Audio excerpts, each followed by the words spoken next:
Área 51, una base ultrasecreta de la Fuerza Aérea de Estados Unidos, escondida en pleno desierto de Nevada. Existe desde la Guerra Fría, aunque la CIA solo la reconoció oficialmente en el año 2013. Muchos creen que ahí se estudia tecnología extraterrestre, o incluso que guardan los propios alienígenas. ¿Será cierto o solo un mito? Los fanáticos de los ovnis y los teóricos de la conspiración sueñan con descubrirlo. Para entender la verdad sobre el famoso intento de asaltar el Área 51 hay que repasar su historia. El Área 51 se encuentra en el enorme polígono de la base aérea de Nellis, propiedad de la Fuerza Aérea de Estados Unidos. La base se encuentra a tan solo 13 kilómetros de Las Vegas, pero lo impresionante es su tamaño, 18.000 kilómetros cuadrados. Para que te hagas una idea, es más grande que toda la región rusa de Kaliningrado. De esos 18, 13.000 kilómetros están cerrados y ningún avión civil puede sobrevolarlos. En la página web de base de Nellis se afirma con orgullo que es el campo de entrenamiento militar más grande del mundo. Y tiene sentido, bombardear un desierto para entrenar es práctico, ya que ahí no hay nada. Por el otro lado, para los ufólogos no es tan simple. ¿Dónde mejor esconder restos de platillos voladores que en medio de Nevada? La historia de esta base empezó en 1954, cuando el presidente Dwight Eisenhower ordenó encontrar un lugar apartado para probar aviones secretos lejos de ojos curiosos y espías soviéticos. Los expertos eligieron zonas alrededor del lago Grom en Nevada. Antes de la guerra, esas tierras pertenecían a una familia local. La historia es curiosa. En sus terrenos había yacimientos de plata, plomo e incluso trazas de oro. El gobierno ofreció $5 millones, pero los dueños pidieron 40. Al final las confiscaron la tierra y solo recibieron $1 millón como compensación. Durante un tiempo, el futuro Área 51 funcionó como una base aérea común. Bueno, no tan común, ahí se hacían pruebas de misiones con bombas atómicas. Más tarde, en este lugar tan convenientemente secreto, se convirtió en campo de pruebas de aviones espía avanzados. Aquí se probó el famoso avión espía U-2, desarrollado por compañía Lockheed Martin. El U-2 fue diseñado para volar a largas distancias y a gran altitud, fuera del alcance del radar, con equipos capaces de fotografiar instalaciones secretas dentro del territorio de la Unión Soviética. Era el mismo que iba pilotado por el estadounidense Gary Powers, que fue derribado sobre Sverdlovsky, y luego intercambiado por el famoso espía soviético Rudolf Abel. En resumen, los aviones de reconocimiento eran una prioridad estratégica.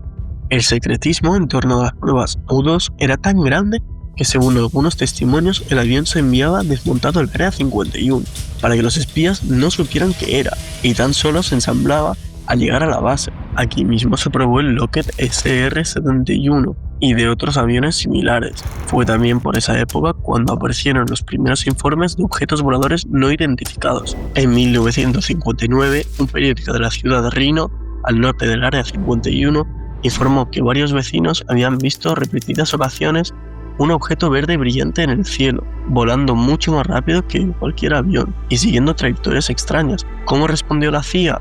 Naturalmente, alertaron esas historias, o tal vez incluso las iniciaron.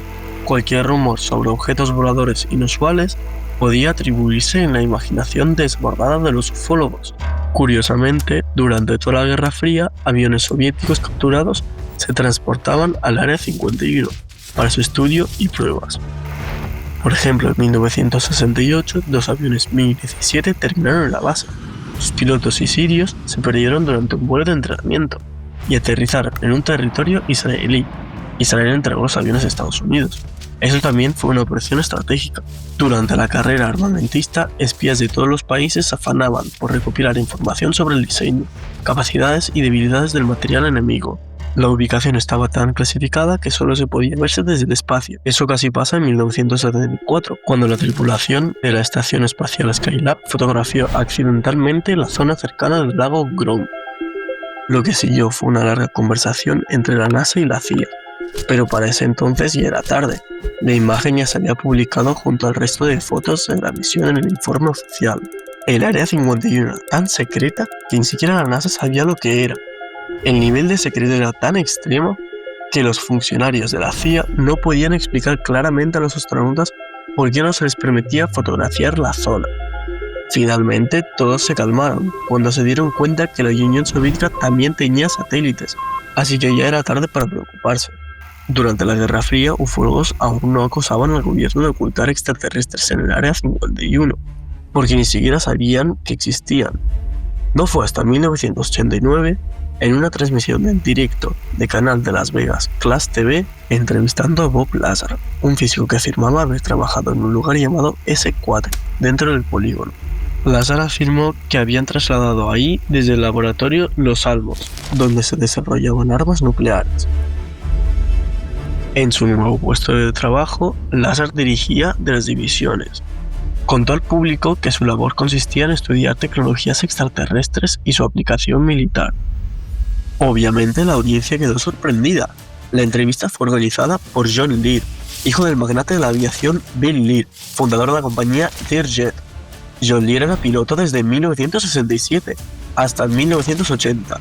Realizó vuelos con misiones de la CIA y, por supuesto, en la guerra de Vietnam. En 1987, en una página web antigua, escribió que el gobierno hacía tiempo que tenía relación con los extraterrestres, e incluso que producían películas de Hollywood, como Close Encounters of the Third Kind y Extraterrestrial. Ahora el asombroso científico Bob Lazar, con su testimonio, informó a los habitantes y visitantes de Las Vegas que en el Área 51 existe todo un complejo, parte del cual está oculto bajo tierra. Ahí desarman naves espaciales extraterrestres, así como también crean dispositivos basados en tecnologías alienígenas, y allí los ponen a prueba. Pero la historia no acaba ahí. Lazar tenía un mensaje claramente pacifista. Insistía en que la tecnología de los extraterrestres sería suficientemente para construir un paraíso en la Tierra para toda la humanidad. Pero el ejército estadounidense se negaba a compartirlas, y las usaba solo en casos militares. Entre ellas mencionó un sistema de propulsión capaz de distorsionar el espacio, alimentado por un elemento con el número atómico 115. En ese momento, el elemento aún no existía. Se sintetizó recién en el año 2003 en el Instituto Conjunto de Investigación Nuclear de Dubna y recibió el nombre de Moscovio. Según Lazar, en el Área 51 habían hasta 9 platillos voladores. No eran muy grandes y estaban pensados para pequeños extraterrestres. Lazar llegó a ver cómo gente en batas de laboratorio hablaban con uno de los extraterrestres. Por la pequeña altura los llamaban niños. Los extraterrestres, cuya tecnología fue estudiada en el Área 51, se investigaban desde el sistema estelar que se llamaba Red Z. Este nombre ya era conocido para los ufólogos desde mucho antes de Lazar. Con esta doble estrella está enlazado uno de los casos más famosos de secuestro de extraterrestres. En 1961, la pareja Hill contactaron con un especialista. Ellos decían que les habían llevado en un platillo volador sujetos con monos negros. Después de eso, la pareja perdió parcialmente la memoria, lo que llevó a la pareja a una hipnosis de regreso. Como resultado, la pareja Hill se acordó de los hechos del viaje y también del mapa estelar que les mostraron los extraterrestres. Como ambos de la pareja eran estadounidenses corrientes y apenas podían distinguir la posición del Sol, rehacer este mapa solo lo podían lograr de forma no explícita. Más tarde, un apasionado astrónomo afirmó que por la descripción era similar a la instalación estelar de la Red Z. Seguimientos posteriores demostraron que teóricamente allí hay planetas que tienen vida. También la Red Z es conocida por los aficionados de la ciencia ficción. Allí se desarrollan los hechos de la saga Alien. Sin embargo, la asombrosa entrevista de Bob Lazar fue recibida enseguida con sospechas. Lo primero es que no habían pruebas sólidas de que trabajaba en los Alamos, y las universidades donde decía estudiar tampoco tenían registros suyos. En el 1990, Lazar fue arrestado por sospecha de proxenetismo e intento de prostitución, y en 2006 fue investigado por transportar sustancias químicas ilegales, probablemente precursores de drogas. Aún así, la historia ya estaba contada. Desde ese entonces, el Área 51 ha atraído la atención de ufólogos y conspiranoicos, dando pie a numerosos mitos, entre ellos reuniones secretas de los Illuminati, conversaciones entre alienígenas y el gobierno estadounidense, o incluso el desarrollo de armas de control climático.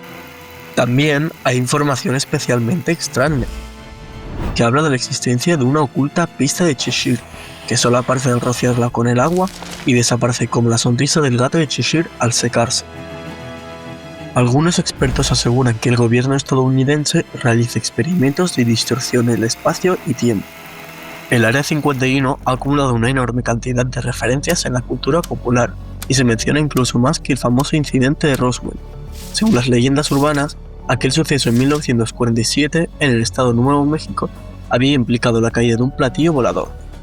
En torno al Área 51, claramente afuera, no en la frontera, surgió toda una industria del turismo ufológico, con hoteles temáticos, museos, restaurantes.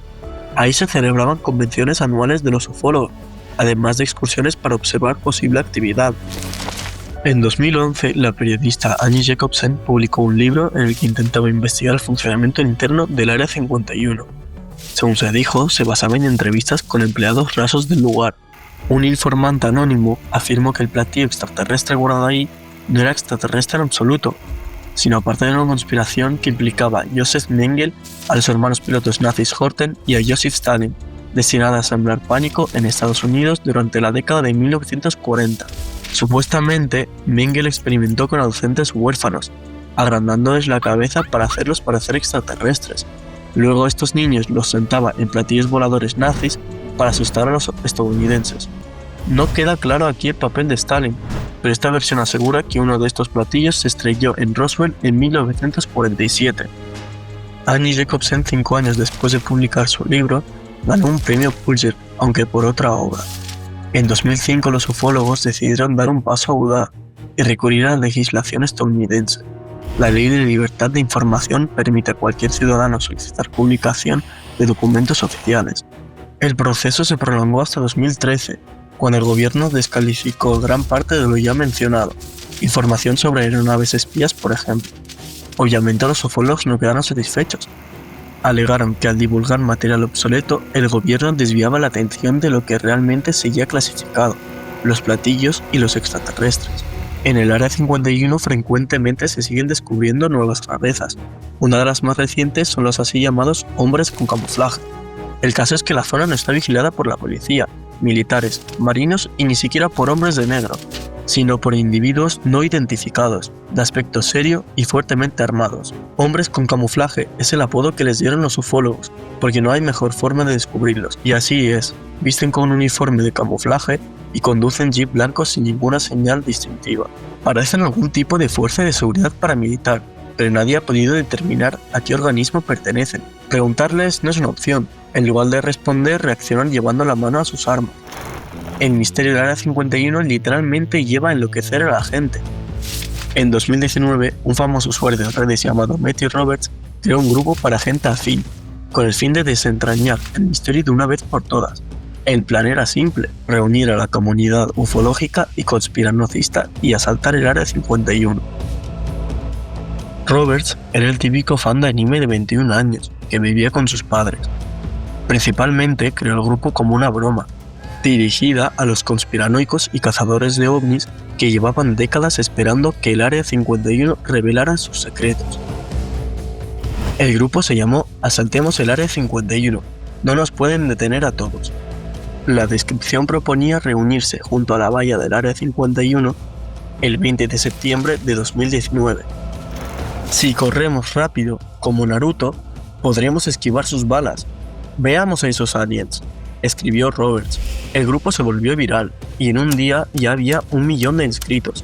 Para la fecha prevista, esa cifra ya había llegado a los 3 millones, lo que llevó a los militares a emitir advertencias sobre las posibles consecuencias de intentar el asalto. Con la esperanza de monetizar el éxito de la broma, Roberts intentó convertir el asalto en un festival de música, pero no lo logró. El día señalado, en las puertas del Área 51, se reunieron unas 150 personas, algunas armadas, pero finalmente decidieron que eran muy pocas para asaltar una instalación militar.